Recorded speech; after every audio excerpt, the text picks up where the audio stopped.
ఈ స్థాయికి వెళ్ళిపోయింది అనేది అర్థం కానటువంటి అంశం. అనేక మంది డాక్టర్లు చూసినారు.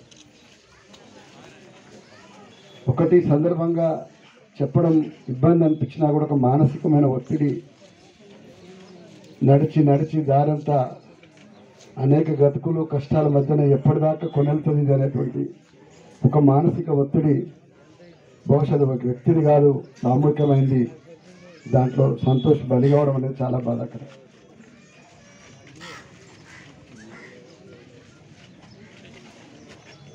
ఇక్కడ అరుణోదయ పాఠశాలలో అక్షరాలు దిద్ది తన సొంత స్వశక్తి మీద సృజనాత్మకతను పెంచుకొని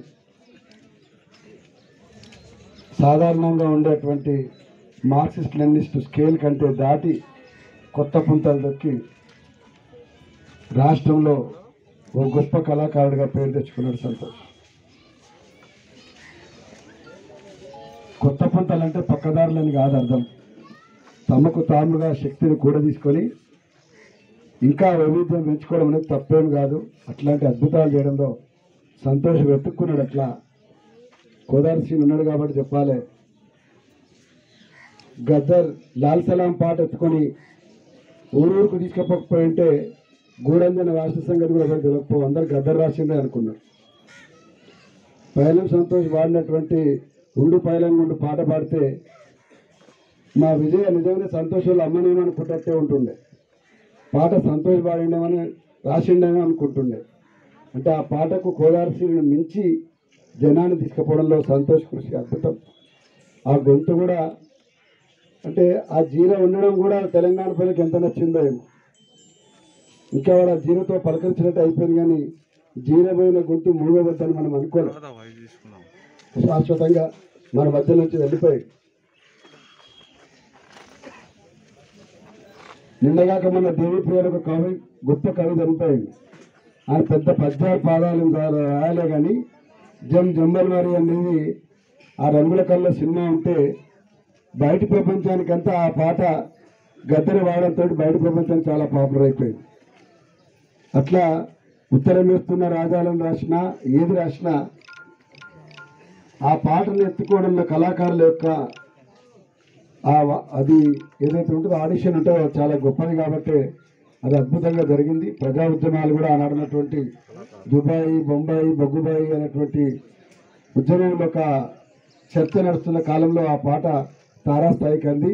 తెలంగాణ ఉద్యమానికి, వలస కూలీల జీవితానికి పర్యాయపదం అయింది. అందుకోసమే పైలం సంతోష్ అంటే ఆదూరు సంతోష్ నుంచి, వెల్దండ నుంచి తెలంగాణ ప్రతి గడప గడపకు వెళ్ళిపోయింది ఆ పాట. అట్లాంటి సంతోష్ చాలా సందర్భాల్లో తనకున్న కష్టాలు ఒక్కసారిగా జరగాలి. అనేక సందర్భాల్లో వ్యక్తిగత జీవితంలో నష్టపోయినప్పుడు కూడా ఈ భుజానికి ఆంచి ఏడ్చినది కూడా నాకు ఇంకా గుర్తున్నది.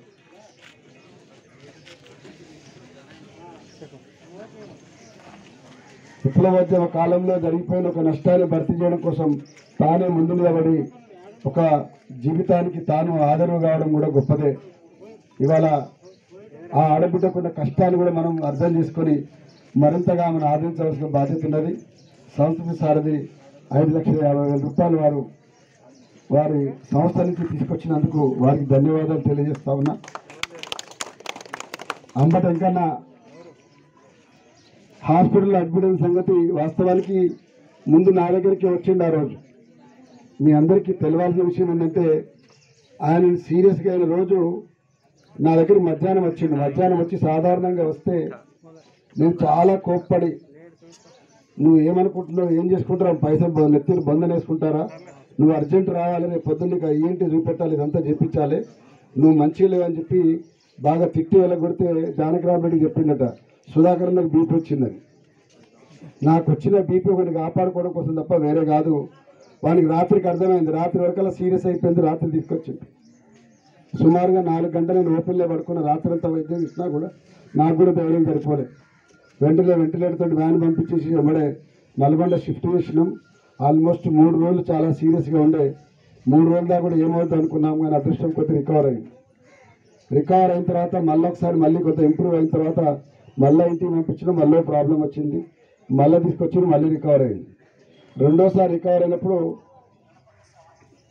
నా గిరితో అంటా ఉండే, ఏమో నేను ఏం బతకను కాక బతకను అనేటువంటి ఒక భయం, ఓ డిప్రెషన్ నుంచి అంటామంటే బాగా కోప్పడి నచ్చజెప్పి ఈసారి రికవర్ అయిన వారానికి ఏం కాదు, నువ్వు మళ్ళీ నల్ల కళ్ళద్దాలు పెట్టుకొని జీన్ పాయింట్ వేసుకొని మళ్ళీ నువ్వు మంచిగా వీసాలు రంగేసుకొని వెళ్ళిపోవాలి అని చెప్తే కాసేపు మొట్టమొదటిసారిగా చాలా సంతోషంగా నవ్విండు. ఆ సంతోషం మళ్ళీ 10 రోజులనే గుంజుకుపోద్దని అనుకోలే. వాళ్ళు ఉత్సాహపరచడం కోసం నేను చేసిన ప్రయత్నం విఫలమైపోయింది.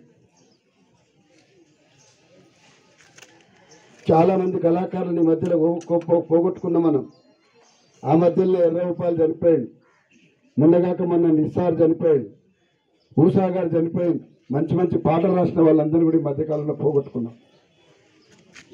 ఇవాళ సంస్కృతి సారథిలో ఉన్నాడు కాబట్టి పాటల ఊట ప్రజా తెలంగాణ పాట కాకుండా పోడు. అప్పుడైనా ఇప్పుడైనా సంతోష్కుల ఇంటిగ్రిటీ నేనైతే శంకించడం లేదు. ఇవాళ ఇంతమంది మిత్రులు యశ్పాల్ మాట్లాడేప్పుడు వస్తావా అని అడిగినంటే చాలామంది యశ్పాల్ కూడా గుర్తు చేస్తా ఉన్నా.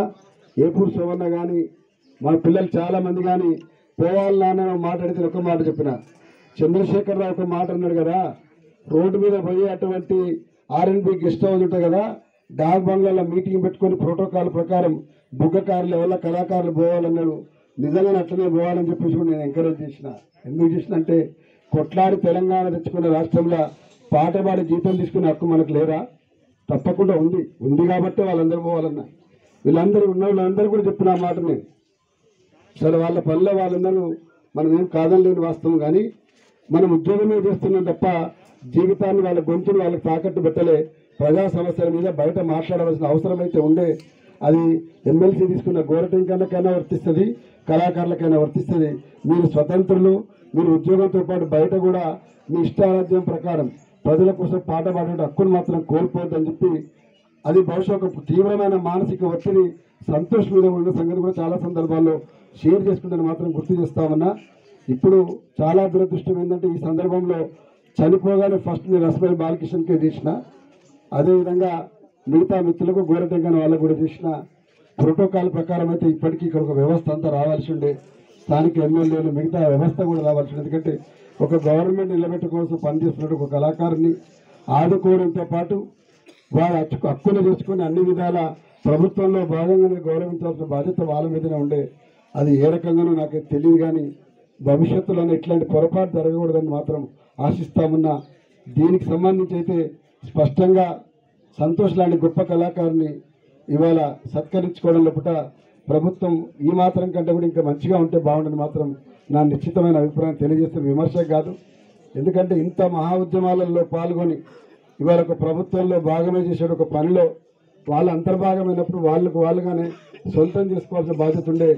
సరే మంచో చెడు ఏమైందో కానీ అశేషమైన ప్రజలు ఆయన నడిచొచ్చినటువంటి వెల్లండ గ్రామం, నల్లగొండ జిల్లా ఎన్నో ప్రాంతాల నుంచి, మా బత్తల సోమయ్య గారు ఖమ్మం నుంచి వచ్చినారు, మా అనంతరం అది ఎక్కడ తందుపట్ల అవతల నుంచి వచ్చినారు. పాపం ఇప్పుడు ఇంకొక ఆయన మహబూబాద్ నుంచి సత్తాన్ని వస్తున్నాడు, మహబూబాద్ నుంచి స్కూటర్ మీద వస్తున్నాడు. భవిష్యత్తు దగ్గరకు వచ్చిండు ఆయన. ఎక్కడి నుంచో ఒంటరిగా స్కూటర్ మీద భయపడే టైంకి అంతమో లేమని ఇట్లా వందలాది మంది అభిమానులు నాంపల్లి నుంచి ఎక్కడెక్కడి నుంచో మా పిల్లలందరూ వచ్చినారు. చాలా ప్రాంతాల నుంచి వెహికల్ తీసుకుని వెళ్ళాలని చెప్పి ఒక ఉత్సాహం. ఎందుకంటే చివరిసారిగా ఒక ఉద్యమ నాయకుడిని, ఒక పాటల పోరాటాల చరికాన్ని చూడాలన్నటువంటి ఒక ప్రేమ ఏదైతుందో ఆ ప్రేమ కోసమే వాళ్ళందరూ వస్తున్నారు. సంతోషాన్ని నువ్వు ఎప్పుడు మా గుండెల్లో చిరంజీవి, నీ కుటుంబానికి పనిచేసిన సంస్థతో పాటు మేము కూడా ఉన్నాం. తప్పకుండా కష్టంలో నష్టంలో ఆ ఆడపిల్ల అడుగుతా ఉంది, అంకుల్ నాకు ఏ కష్టం లేకుండా మా నాయన చూసుకున్నాడు, రేపటి నుంచి ఎవరు చూస్తారంటే అమ్మ ఇంతమంది ఉన్నారు, ఈ అందరి ముఖంలో సంతోషం ఉన్నాడు అనుకో, మీ నాయన ఉన్నాడు అనుకోండి. ఈ సందర్భంగా తెలియజేస్తా ఉన్నా. దయచేసి